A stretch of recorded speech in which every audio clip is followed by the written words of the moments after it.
Sylvain Pérouse, bienvenue derrière ce micro. Bonjour.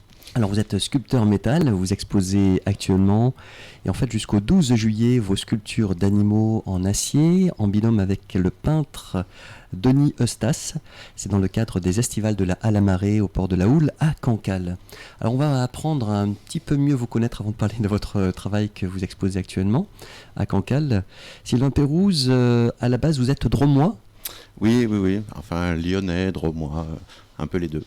Et vous êtes arrivé à Loudéac il y a 2 ans. C'est ça. Qu'est-ce qui vous a conduit en Bretagne ? Eh bien, j'étais dans la maison de mes grands-parents dans la Drôme, donc une ancienne ferme grande qui s'est vendue et elle s'est vendue beaucoup plus rapidement que prévu. Donc il a fallu qu'on aille chercher un domicile ailleurs, et comme on ne savait pas où habiter. Moi, j'avais des grands-parents sur Pléneuf, Valandré, et donc un souvenir de la Bretagne assez sympa. Et je me suis dit, pourquoi pas la Bretagne. Vous veniez en Bretagne étant Oui, plus jeune ? je venais, mais pour les vacances, on va dire.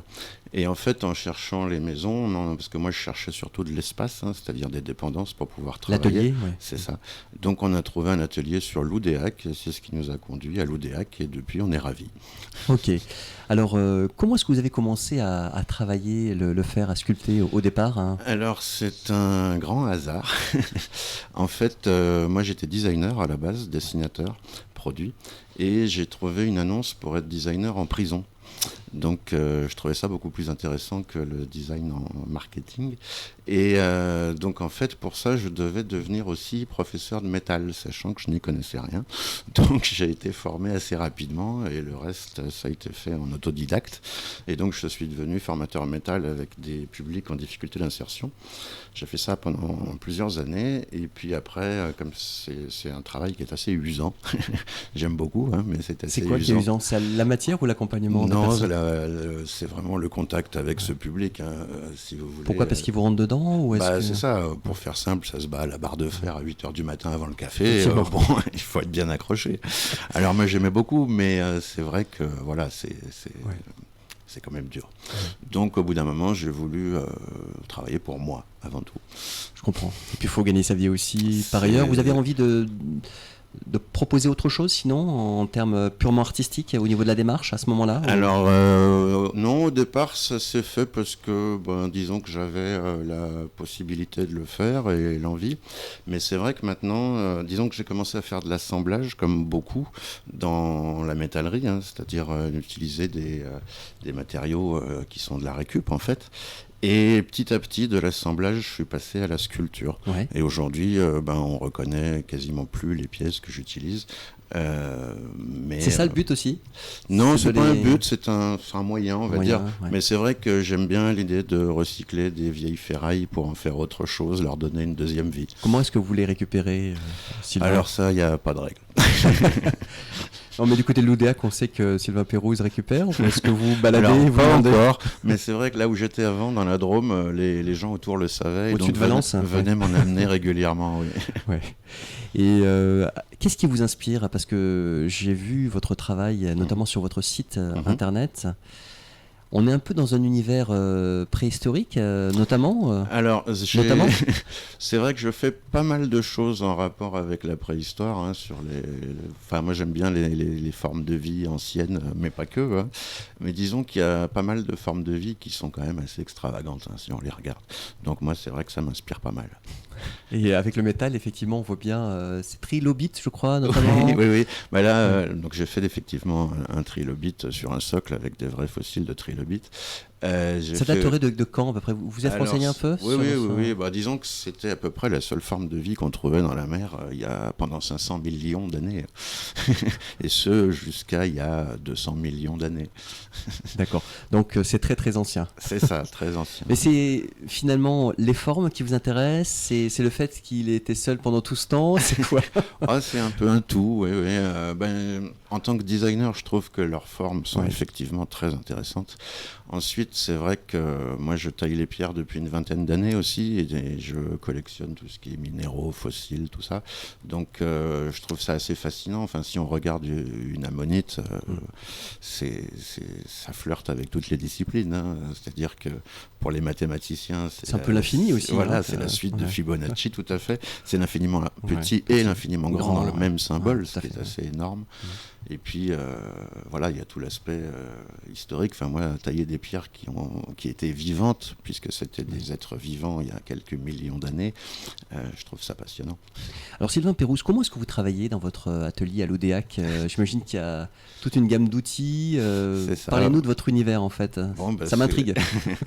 C'est un atelier de métallerie, mais on va dire un peu plus chaotique qu'un atelier de serrurerie classique, puisque c'est un peu un inventaire à l'après-vert. Hein. Nous, enfin, je dis nous, puisque je travaille... C'est quoi des outils, Donnez-nous quelques noms. En fait, tous les vieux outils à main, c'est vrai que c'est assez intéressant, mais je travaille aussi beaucoup avec les chaînes industrielles, les chaînes classiques, les chaînes de vélo, les chaînes de tronçonneuses. Parce qu'en tant que dessinateur, avec une ligne, je peux faire ce que je veux, donc avec une chaîne, c'est à peu près la même chose en 3 dimensions. C'est assez formidable, hein. J'ai vu sur votre site les créations, ce qu'on peut faire avec des chaînes de récup. Oui. Mais c'est ça qui est intéressant avec l'acier. Plus votre talent, bien sûr. C'est qu'en fait, il n'y a aucune limite. La seule limite, c'est la création. Ouais. L'imagination et après le geste suit. Je vois que vous êtes venu avec un t-shirt, les soudeurs du soir, Lamballe Armor. C'est une asso, c'est quoi? Oui, tout à fait. C'est une association. C'est à l'origine Bruno Pansart qui l'a créée, à peu près en même temps que celle de Granville, pour ceux qui connaissent la Nuit des soudeurs à Granville. J'aime beaucoup cette association parce que l'événement qu'ils proposent, les soudeurs du soir, c'est assez sympa pour ceux qui ont l'occasion d'y aller. L'idée, donc ça se passe aux forges du haras de Lamballe. Et l'idée, c'est qu'il y a un gros tas de ferraille. On est une 60aine d'artistes. Alors, au coup de sifflet, on saute tous dans la benne. On se bat un peu pour sortir les meilleures pièces. Pas un coup de barre de fer cette fois-ci. C'est quand même très bon enfant. Mais disons, c'est une émulation, en fait. Voilà, en fait, c'est un sacré challenge parce qu'on doit pendant 24 heures, disons qu'on n'a que 24 heures pour créer une sculpture uniquement à partir de ce qu'on trouve dans la benne et sous les yeux du public. Vous dormez ou pas? Alors, ça dépend à quelle heure on arrête. Mais oui. Il y en a qui ne dorment pas, hein, mais nous, je dis nous puisque je travaille avec ma compagne Sandra Payano, qui est sculptrice métal aussi. Okay. Et c'est vrai qu'on aime bien ce genre d'événement parce que, ça permet de montrer notre savoir-faire, et 2, c'est quand même toute une ambiance de se retrouver avec cette tribu de métalleux. Oui, alors, les enfants et les plus âgés, adultes et seniors, sont intéressés, viennent vous voir, vous posent des questions? Oui, on voit qu'il y a toujours une émulation. Il faut dire que de nuit, c'est toujours impressionnant de voir des meuleuses, de la soudure, exactement, on a des flammes. On va y revenir d'ailleurs là-dessus. Oui, et donc les différents outils sont là. Alors, j'ai vu que vous êtes primé à de nombreux événements, de nombreux salons. Qu'est-ce que ça fait quand on reçoit une récompense? Qu'est-ce qu'on ressent? Parce qu'il y en a plusieurs, je ne peux pas tous les citer, mais j'ai noté à peu près, en gros, depuis 2015 jusqu'à 2022-2023, aligner les récompenses. Alors, j'ai vu que notamment, vous avez été pas mal reconnu dans votre talent et au niveau des jeunes. Avec lesquels vous avez travaillé notamment, mais ça leur parle. Oui, c'est un médium qui fonctionne très bien, le métal. C'est vrai que moi je travaille avec du public, donc sous main de justice, avec la PJJ, la prévention judiciaire de la jeunesse, et c'est un public qui, entre guillemets, n'est pas consentant, c'est-à-dire qu'ils ont été placés là de force. Et comme en tant que prof, on représente un peu l'ordre, c'est clair qu'ils ils sont directement, on va dire, contre nous. Le fait est que quand ils découvrent le travail du métal, souvent, ils changent. Il y en a qui se révèlent. Et en fait, ils adorent ça, puisque c'est viril, quoi. C'est-à-dire que ça fait des étincelles, des flammes, du bruit, et surtout... il y a une énergie qui est canalisée. Exactement. Ils arrivent le matin, il n'y a rien, ils repartent le soir, ils ont créé un objet en 3D. Ils sont fiers. Et du coup, exactement, ça leur déclenche... c'est très positif pour eux, parce qu'ils se rendent compte qu'ils sont capables de faire des choses. Donc, oui, ça marche très bien. Alors, on va arriver à Cancale, maintenant, dans le cas des estivales, là, la Marée, donc Port de la Houle à Cancale, j'indiquais en début d'entretien Sylvain Pérouse. Vous exposez donc, alors en duo, hein, si je puis dire, avec un autre univers artistique, celui de Denis Eustas, peintre, que je vais recevoir d'ailleurs bientôt ici en studio. Et donc, est-ce que vous pouvez nous parler des pièces que vous donnez à voir à chacune et à chacun ? Je précise que l'entrée est libre. Hein. Oui, oui. Sur cette exposition, j'ai pour l'instant 6 pièces. Il y en aura un petit peu plus après. Il y a des iguanes, des varans. Oui, c'est ça. Il y a un iguane, il y a une ammonite sur un socle fossile.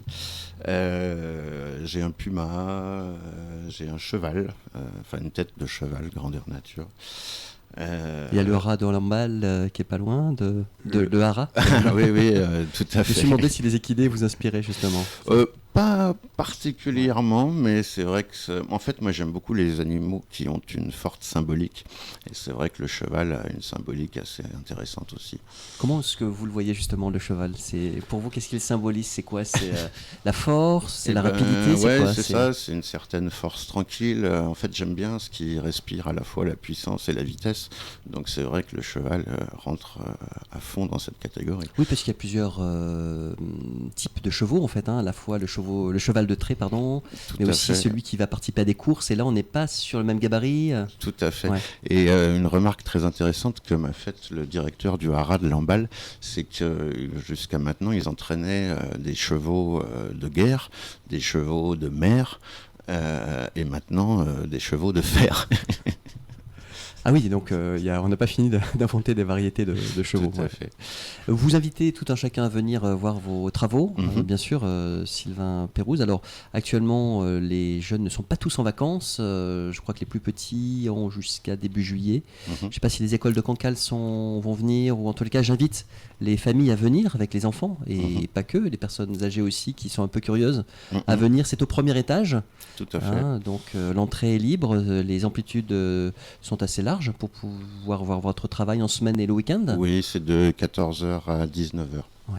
Le fait d'exposer Sylvain Pérouse en face ou à côté, donc des peintures de Denis Eustas, ça vous fait quoi ? Vous l'avez rencontré ? Vous avez vu le travail ? Oui. Moi, je trouve que le dialogue est assez intéressant entre la peinture et la sculpture. Donc, oui, ça marche bien. Il y a un bon va-et-vient qui se crée. Ouais. Vous organisez des stages d'initiation à la soudure ou Exactement. En fait, avec ma compagne, on organise ces stages parce qu'on nous l'a demandé. Okay. Oui, c'est-à-dire qu'en fait, c'est dans l'air du temps aujourd'hui de faire du recyclage de vieux aciers, et beaucoup de gens veulent s'y mettre, et en fait les seules formations proposées officiellement via l'AFPA ou le Greta sont des formations pour devenir chaudronnier, donc en 6 mois, 9 mois, et c'est assez contraignant. Ça n'a pas grand intérêt pour les gens qui veulent juste faire 3 points de soudure dans leur garage. Donc nous, on a proposé cette formule qui est assez ludique, c'est-à-dire que le matin c'est relativement scolaire, c'est-à-dire qu'on passe en revue les bases, les techniques de la soudure à l'arc, et l'après-midi est consacré à la création libre. C'est-à-dire qu'on laisse un peu comme le même principe que les soudeurs du soir ou la nuit des soudeurs, on laisse un tas de ferraille à disposition de la personne, de là ou des personnes, on prend 2 personnes maximum. Et le processus créatif. Voilà, l'idée c'est de l'accompagner dans son processus créatif. La personne vient avec une idée et repart avec un objet. Donc que ce soit une sculpture, du mobilier, peu importe. Un souvenir aussi. Tout est possible. Oui. Mais vraiment, on est à chaque fois surpris des idées qui sortent. C'est toujours très intéressant. En tout cas, c'est une formule qui plaît beaucoup. Donc on continue. Vous avez un site, je précise. Oui. Vous pouvez donner le nom ? Oui, c'est Sylvain-Pérouse-sculpture-métal.com. Voilà, pour voir votre univers, l'esprit de Sylvain Pérouse. D'ailleurs, sur la couverture du book, je vais le dire comme ça, parlez-nous, c'est quoi ? C'est une ammonite ? Alors, c'est une ammonite, effectivement. Moi, j'aime beaucoup les ammonites, parce qu'on en parlait tout à l'heure, l'infiniment petit, l'infiniment grand, etc. Je trouve ça assez fabuleux, ces tentacules de poulpe et ce corps de coquillage. Celle-là est posée sur un socle en marbre noir qui contient des fossiles d'Orthoceras, quartz, qui sont l'ancêtre de l'ammonite. Et ben voilà, encore une fois, c'était à peu près les seules formes de vie qu'il y avait dans la mer pendant des millions d'années. Un bouillon de culture, on va dire. Voilà, donc la vie vient de l'eau aussi. Oui, en tous les cas, faite de beaucoup d'eau. Il y a qu'à regarder notre propre corps humain. Et puis il y a ce qui ressemble à une bande dessinée mais qui ne l'est pas. C'est, alors dites-nous. Alors ça c'est le travail de Sandra Payano, qui est votre ma compagne, voilà, qui travaille aussi dans le même esprit, l'acier de récupération. Un couple de passionnés alors. Voilà, tout à fait. Ouais.